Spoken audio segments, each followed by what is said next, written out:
بسم اللہ الرحمن الرحیم. اس سے پہلے آپ کو چیپٹر نمبر 3 اسلامی جمہوریہ پاکستان میں آئینی ارتقا ایکسپلین کیا گیا تھا. آئین کی ضرورت کیوں ہوتی ہے یہ سمجھایا گیا آپ کو. قرارداد مقاصد کی ضرورت کیوں پیش آئی ہمیں, قرارداد مقاصد کیا ہے, آئین بننے سے پہلے جو آئینی ارتقا کیا جاتا ہے, جو سمجھایا جاتا ہے, جو جس کے تحت ہم جو ہے آئین تیار کرتے ہیں, اس کے جو مقاصد ہیں وہ سب آپ کو ایکسپلین کیے جا چکے ہیں. اس کے بعد آپ کو 1956 کا آئین آپ کو سمجھایا گیا. 1956 کا آئین کب بنا, یعنی جون 1955 میں دوسری دستور اسمبلی منتخب ہوئی اور اس نے آئین سازی کا کام شروع کیا اور ایک سازوی کا عرصے میں ملک کا آئین تیار ہو گیا, یعنی 23 جون 1956 کو نافذ کر دیا گیا یہ آئین. اس سے پہلے جو تھا جو ہمارا آئین تیار ہو رہا تھا, یعنی جو ہے قرارداد مقاصد جو ہماری تیار ہو رہی تھی, اس کے اندر جو ہے یعنی اس اسمبلی کو جو ہے گورنر جنرل غلام محمد خان نے اس اسمبلی کو 24 اکتوبر 1954 کو توڑ دیا تھا. اسی وجہ سے ہمارا ملک جو تھا 7 سال تک جو ہے بغیر آئین کے چلتا رہا. اس سے پہلے بھی یعنی 47 کے بعد بھی ہمارا ملک جو تھا وہ چل رہا تھا, لیکن کس کے تحت چل رہا تھا؟ ہند قانون آزادی ہند جو ہے ہند قانون کو چلا تھا 1935 گورنمنٹ آف انڈیا ایکٹ کے, یعنی 1935 کے آئین کے تحت ہمارا قانون ملک کا جو آئین چلایا جا رہا تھا. پھر اس کے بعد جو ہے آئین تیار ہونے کے جو مراحل آیا, اس کے بعد پھر جنرل محمد جو ہے غلام خان نے جو ہے اسمبلی کو توڑ دیا. پھر ہمارا ملک 7 سال تک جو ہے پھر بغیر آئین کے چلتا رہا. پھر آخر میں 1956 کو جو ہے ہمارا ملک کا آئین تیار کیا گیا, یعنی 23 جون 1956 کو یہ نافذ کر دیا گیا. وہ اتنی بدقسمتی سے یہ آئین جو ہے ہمارے پاس بہت ہی کم عرصے میں رہا, یعنی 1956 کا جو آئین تھا ہمارے پاس بدقسمتی سے صرف 2.5 سال تک نافذ رہا. یعنی یہ بھی ہمارے پاس جو ہے جلد سے جلد جو ہے زیادہ عرصے تک قائم نہیں رہا, زیادہ عرصے تک نہیں چل سکا, کیونکہ سیاسی سازشیں بہت زیادہ تھی, اقتدار کی کشمکش بہت زیادہ چل رہی تھی, سیاست کے اندر اقتدار زیادہ چل رہا تھا. اس لیے اس آئین کو دوبارہ سے اس آئین کو منسوخ کر دیا گیا. پہلے 1956 کی جو ہے 1949 کی جو قرارداد مقاصد تھی اس اسمبلی کو جو ہے جنرل غلام محمد نے جو ہے منسوخ کر دیا. اس کے بعد جو ہے 56 کا آئین جب تیار ہو گیا نافذ کر دیا گیا, تو 2.5 سال کے عرصے میں کے بعد جو ہے 1956 کا آئین بھی منسوخ کر دیا گیا. اسے کس نے منسوخ کیا؟ جنرل چیف کمانڈر جنرل محمد ایوب خان نے اس کو منسوخ کیا. یعنی 17 اکتوبر 1958 کو مارشل لا نافذ کر دیا گیا, یعنی پہلا مارشل لا ہمارے یہاں نافذ کر دیا گیا اور کمانڈر ان چیف جنرل محمد ایوب خان نے اس آئین کو جو ہے منسوخ کر دیا. پھر یہ آئین جو ہے ہمارے پاس جو ہے ملک جو ہے چلتا رہا, یعنی 3 سال تک 8 ماہ بے دستور ملک چلتا رہا, یعنی پھر بغیر آئین کے ہمارا ملک چلتا رہا. 1962 کا آئین پھر ہمارے پاس تیار کیا گیا. جنرل محمد ایوب خان نے ایک نیا آئین تیار کروایا جسے 8 جون 1962 کو ملک میں نافذ کر دیا گیا. ملک سے مارشل لا اٹھا لیا گیا اور اس آئین کو 1962 کا آئین کہا گیا. 1962 کا آئین چلتا رہا, یعنی صدارتی طرز پر یہ آئین مکمل وہ تھا. اس کے تمام اختیارات جو تھے ایک فرد کے واسطے صدارتی طرز حکومت تھا, جبکہ 56 کا آئین جو تھا وہ ہمارے پاس پارلیمانی نظام حکومت میں چل رہا تھا, یعنی پارلیمانی نظام حکومت کا تھا 56 کا آئین. پھر ملک کے حالات زیادہ خراب ہونا شروع ہو گئے. 1959 میں صدر ایوب نے اپنے عہدے سے استعفیٰ دے دیا, یعنی 69 میں 25 مارچ 69 میں صدر ایوب خان نے اپنے عہدے سے استعفیٰ دے دیا اور اس وقت بری فوج کے commander in chief general Yahya Khan تھے. انہوں نے جو ہے 1962 کے آئین کو منسوخ کر دیا اور ملک میں دوبارہ سے مارشل لا نافذ کر دیا. یعنی پہلا مارشل لا یہ تھا جو 58 کو نافذ کیا گیا تھا, اس کے بعد دوسرا مارشل لا جو تھا ہمارے پاس 62 کو میں نافذ کیا گیا. پھر 73 کا آئین ہمارے پاس بنانے کے لیے کہا گیا, یعنی مارچ 1969 میں مارشل لا کے نفاذ کے وقت یہ وعدہ کیا گیا کہ بالغ رائے دہی کی بنیاد پر منتخب پاکستان کی نئی دستور اسمبلی ایک نیا آئین تیار کرے گی. اس مقصد کے لیے 1976 میں لیگل فریم آرڈر LFO جاری کیا گیا. LFO میں صوبائی اور قومی اسمبلی کے اراکین کی تعداد اور انتخابات کے انعقاد کے لیے ہدایات فراہم کی گئی تھی اور آئین کی تیاری کے لیے بنیادی اصول طے کر دیے گئے. دسمبر 1970 میں ملک میں عام انتخابات منعقد ہوئے تاکہ منتخب نمائندے ملک کے لیے نیا آئین بنا سکیں. بدقسمتی سے انتخابات کے انعقاد کے فوراً بعد ملک میں زبردست سیاسی بحران اور ہلچل پیدا ہو گئی, جس کا بالآخر نتیجہ یہ نکلا کہ دسمبر 1971 میں مشرقی پاکستان متحدہ پاکستان سے علیحدہ ہو گیا. مشرقی پاکستان بنگلہ دیش کے نام سے ایک علیحدہ ریاست بن گیا. مشرقی پاکستان کی علیحدگی کے بعد مغربی پاکستان کے مختلف اراکین کو نیا آئین بنانے کے لیے کہا گیا. حکومت اور حزبی اختلاف کے نمائندے پر مشتمل تقریباً 25 اراکین کی اسمبلی کمیٹی بنائی گئی، جس کے صبح کام کیا گیا۔ وہ ملک کے لیے مستقل آئین کا مسودہ تیار کرے گی۔ کمیٹی کا تیار کردہ مسودہ اپریل 1973 میں منظور کر لیا گیا اور یہ آئین 14 اگست 1973 کو نافذ کر دیا گیا ملک میں۔ 1973 کے آئین کی نمایاں خط و فعال یہ ہیں۔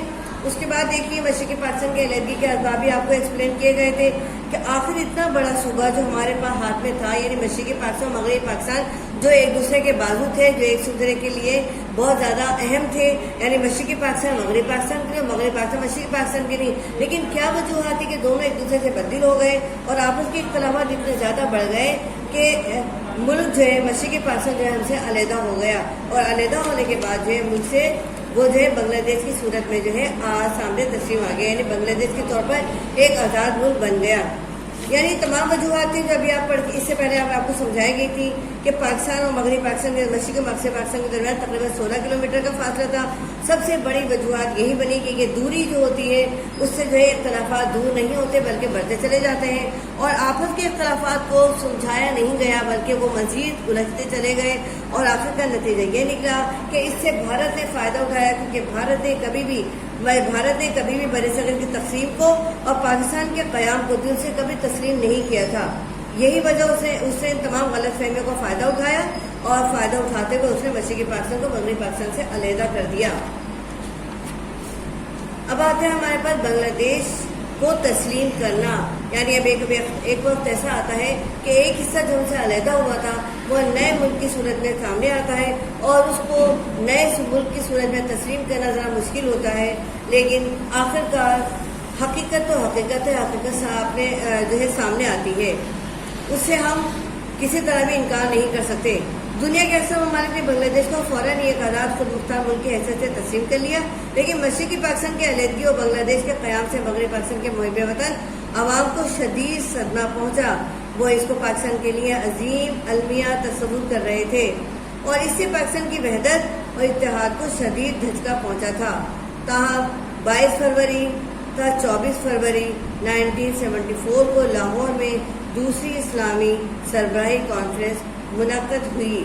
اس کانفرنس میں مسلم ریاستوں کے تقریباً 40 وفود نے شرکت کی۔ یہ پاکستان کے لیے ایک بہت بڑا موقع تھا۔ اپنے بہت سے اعلیٰ مرتبہ سربراہان مملکت پاکستان کے دورے پر آئے ہوئے تھے۔ یہ پہلا موقع تھا اسلامی اخوت، دوستی اور بھائی چارے کے اثر انگیز مناظر نظر آئے۔ اس سربراہی کانفرنس میں مسلم دنیا کو درپیش تمام مسائل زیر بحث آئے۔ مشرق وسطیٰ کا مسئلہ بہت تفصیل سے زیر بحث آیا۔ اخوت اور بھائی چارے کے جذبات کو مد نظر رکھتے ہوئے بنگلہ دیش کو بھی اس کانفرنس میں مدعو کیا گیا۔ بیسک پوائنٹ دیکھیے ہمارے پاس کون سا ہے کہ اخوت اور بھائی چارے کے جذبات کو مد نظر رکھتے ہوئے بنگلہ دیش کو بھی اس کانفرنس میں مدعو کیا گیا، یعنی دعوت دی گئی، ان کو بلایا گیا، اور اس طرح پاکستان نے بنگلہ دیش کو بطور آزاد ملک تسلیم کر لیا۔ یعنی دعوت دینے کا مطلب ہے کہ ہم نے بنگلہ دیش کو ایک آزاد ملک کی حیثیت سے تسلیم کر لیا۔ اس موقع پر پاکستان نے بنگلہ دیش کو بطور آزاد ریاست تسلیم کر لیا۔ شیخ مجیب الرحمان کو سربراہی کانفرنس میں خوش آمدید کہا گیا، یعنی جب تسلیم کر لیا گیا تو ان کو خوش آمدید بھی کہا گیا، اور ان کو یہاں ویلکم کرنے کے لیے ایک اچھا ان کو جو ہے پروٹوکول دیا گیا۔ یعنی دنیا کے اکثر ممالک نے بنگلہ دیش کو فوراً تسلیم کر لیا تھا، لیکن پاکستان کو تسلیم کرنے میں ذرا ٹائم لگا، کیونکہ کچھ مسائل ایسے آ گئے تھے کہ پاکستان جو تھا ان مسائل کو مد نظر رکھتے ہوئے اپنے جو ہے شدید غم میں مبتلا تھا، شدید اسے صدمہ تھا۔ اس صدمے سے نکلنے میں اسے بہت ٹائم لگا۔ وہ اس کو پاکستان کے لیے عظیم المیہ تصور کر رہے تھے، یعنی پاکستان کے لیے دیکھا جائے تو بنگلہ دیش کا علیحدہ ہونا ایک عظیم المیہ تھا، یعنی اگر ہم اس کو دیکھیں کہ ایک بازو ہم سے کٹ گیا تھا، اور اس سے پاکستان کی وحدت و اتحاد کو شدید دھچکا پہنچا تھا، یعنی شدید صدمہ پہنچا تھا۔ تاہم پھر بھی 22 فروری سے لے کر 24 فروری تک 1974 کو لاہور میں دوسری اسلامی سربراہی کانفرنس منعقد ہوئی، اور اس کانفرنس میں مسلم ریاستوں کے تقریباً 40 وفود نے شرکت کی، اور بڑے بڑے